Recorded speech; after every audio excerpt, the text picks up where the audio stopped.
নমস্কাৰ বন্ধু welcome to my YouTube channel Deepak Jablal. আজি পুনৰ আপোনালোকৰ বাবে অসম চৰকাৰৰ মুকলি হোৱা কিছুমান চাকৰি খবৰ লৈ আনিছোঁ। ইয়াৰ কি চাকৰি আছে লগতে কেনেদৰে আবেদন কৰিব পাৰে সকলোখিনি কথা এই ভিডিঅ' যোগে আলোচনা কৰা হ'ব। যদি ভিডিঅ' ভাল পায় ভিডিঅ' লাইক কৰিব, লগতে চেনেলটো ছাবস্ক্ৰাইব কৰিব। এনেকুৱা ভিডিঅ' প্ৰতিদিনে পাই থাকিব আৰু আপোনালোকৰ ভেকেঞ্চি কথা কৈ দিছে। আপোনালোকৰ গ্ৰেড 3 আৰু গ্ৰেড 4 ভেকেঞ্চি আছে। মই আপোনালোকৰ ডিটেইলছ আপোনালোকক জনাইছোঁ। ভিডিঅ'টো শেষলৈকে চাই থাকক আৰু আপোনালোকে ভিডিঅ'টো ভাল পালে ভিডিঅ' অলপ বন্ধুৰ মাজত শ্বেয়াৰ কৰি দিব পাৰে। ভেকেঞ্চিখিনি আছে নৱোদয় বিদ্যালয়ৰ সমিতি ৰিক্ৰুটমেণ্টৰ ফালৰ পৰা 1377টা ভেকেঞ্চি আছে। ইয়াৰ কাৰণে অনলাইন যোগে আবেদনসমূহ কৰিব পাৰিব। পোনপ্ৰথমে আপোনালোকে আবেদন কৰা লাষ্ট ডেটটো জনাই দিছোঁ। নৱোদয় বিদ্যালয়ৰ সমিতিৰ পৰা ভেকেঞ্চিখিনি আছে। লাষ্ট ডেট দিয়া আছে 30/4/2024 এপ্ৰিল মাহৰ 30 তাৰিখলৈকে আপোনালোকে ভেকেঞ্চিখিনি কাৰণে আবেদনসমূহ কৰি ল'ব পাৰিব।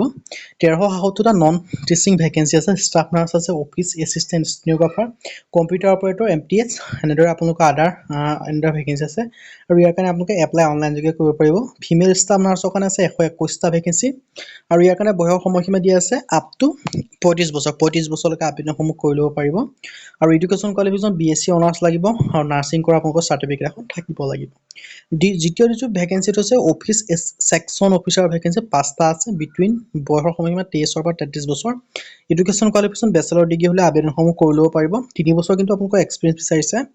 অডিট এছিষ্টেণ্টৰ কাৰণে 12টা আছে। বয়সৰ সময়সীমা 18 পৰা 30 বছৰ আৰু এডুকেশ্যন কোৱালিফিকেশ্যন বিচাৰিছে BCom কৰিলে আবেদনসমূহ কৰিব পাৰিব। জুনিয়ৰ ট্ৰান্সলেশ্যন অফিচাৰৰ কাৰণে আছে 4টা, 32 বছৰলৈকে দিয়া আছে বয়সৰ সময়সীমা। আৰু এডুকেশ্যন কোৱালিফিকেশ্যন মাষ্টাৰ ডিগ্ৰী দিছে, চাই ল'ব পাৰে আপোনালোকে ধুনীয়াকৈ। আৰু লিগেল এছিষ্টেণ্টৰ কাৰণে এটা আছে, বয়সৰ সময়সীমা 23 পৰা 35 বছৰ। এডুকেশ্যন কোৱালিফিকেশ্যন ডিগ্ৰী বিচাৰিছে ল আৰু 3 বছৰ এক্সপিৰিয়েঞ্চ বিচাৰিছে। ষ্টেনোগ্ৰাফাৰৰ কাৰণে 13টা আছে। বয়সৰ সময়সীমা 18 পৰা 27 বছৰ। লগতে আপোনালোকৰ এডুকেশ্যন কোৱালিফিকেশ্যন বিচাৰিছে মাত্ৰ 12 পাছ। যদি আপোনালোকে হাই ছেকেণ্ডেৰী পাছ কৰিছে তেতিয়া আবেদনসমূহ কৰি ল'ব পাৰিব। লগতে কিন্তু কম্পিউটাৰ চাৰ্টিফিকেট এখন বিচাৰিছে, স্কিল চাৰ্টিফিকেট এখন লাগিব। বাট উল্লেখ কৰা নাই, কিন্তু মানে কম্পিউটাৰ বিষয়ে জানিব লাগিব, কিন্তু উল্লেখ কৰা নাযায় কম্পিউটাৰ চাৰ্টিফিকেট কম্পালচৰি বুলি। যদি আপোনালোকৰ কম্পিউটাৰ চাৰ্টিফিকেট নাই তেতিয়াও আবেদনসমূহ কৰি ল'ব পাৰিব। আৰু কম্পিউটাৰ অপাৰেটৰৰ কাৰণে 2টা ভেকেঞ্চি আছে। বয়সৰ সময়সীমা 18 পৰা 30 বছৰ আৰু এডুকেশ্যন কোৱালিফিকেশ্যন BCA বা BSc বিচাৰিছে। আপোনালোকৰ আছে কেটাৰিং ছুপাৰভাইজাৰৰ কাৰণে 78টা আছে। এডুকেশ্যন কোৱালিফিকেশ্যন বিচাৰিছে বেচেলৰ ডিগ্ৰী। জুনিয়ৰ ছেক্ৰেটাৰী এছিষ্টেণ্টৰ কাৰণে আছে 360টা যোগ 21টা ভেকেঞ্চি। বয়সৰ সময়সীমা 18 পৰা 27 বছৰ, কিন্তু এডুকেশ্যন কোৱালিফিকেশ্যন বিচাৰিছে মাত্ৰ 12 পাছ। ইলেক্ট্ৰিচিয়ান কাম প্লাম্বাৰৰ কাৰণে 18 পৰা 40 বছৰ, 128টা ভেকেঞ্চি আছে। এডুকেশ্যন কোৱালিফিকেশ্যন বিচাৰিছে 10 পাছ, লগতে ITI কোৰ্চ লাগিব।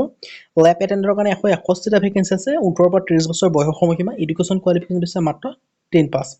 10 পাছ, লগতে আপোনালোকৰ লেবৰেটৰী এখন চাৰ্টিফিকেট লাগিব। মাছ হেল্পাৰ, যিটো মেছ হেল্পাৰ, ইয়াৰ কাৰণে 442টা।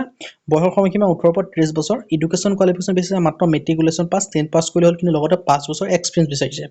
মাল্টিটাস্কিং ষ্টাফ MTSৰ কাৰণে 19টা আছে। 18 পৰা 30 বছৰলৈ আবেদনসমূহ কৰি ল'ব পাৰিব। আৰু এডুকেশ্যন কোৱালিফিকেশ্যন বিচাৰে মাত্ৰ 10 পাছ। যদি আপোনালোকে 10 পাছ কৰিছে তেতিয়া আবেদনসমূহ কৰি ল'ব পাৰিব। আৰু যদি আপোনালোকে আবেদন কৰিব বিচাৰে তেনে আমাক কণ্টেক্ট কৰিব বা কমেণ্ট কৰিলে আমি আপোনালোকৰ আবেদনসমূহ কৰি দিয়া হ'ব। আৰু এই চিলেকশ্যনটো পাব SC SC কাৰণে 5 বছৰকৈ, OBC NCL কাৰণে 3 বছৰকৈ, PWD কাৰণে 10 বছৰ, PW OBC কাৰণে 13 বছৰ আৰু PW SC কাৰণে 15 বছৰকৈ। আৰু নেশ্যনেলিটি অনলি ইণ্ডিয়ান হ'লে আবেদনসমূহ কৰিব পাৰিব। এপ্লিকেশ্যন ফিজ আপোনালোকে ইয়াত দিয়া ধৰণে দিব লাগিব।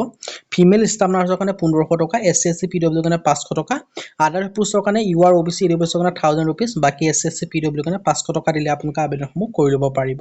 আৰু যদি আপোনালোকে নিজে হ'লেও আবেদন কৰিব পাৰে, নৱোদয় যিটো সমিতি অফিচিয়েল ৱেবছাইট আছে তাত গৈ আবেদনসমূহ কৰি ল'ব পাৰে। আমাক কমেণ্ট কৰিলে আমি আবেদনসমূহ কৰি দিয়া হ'ব। আজিৰ ভিডিঅ' মানে যদি ভিডিঅ' ভাল পালে লাইক কৰিব, লগতে চেনেলটো ছাবস্ক্ৰাইব কৰিব। এনেকুৱা ভিডিঅ'সমূহ প্ৰতিদিনে পাই থাকিব। আজিলৈ পুনৰ লগ পাম।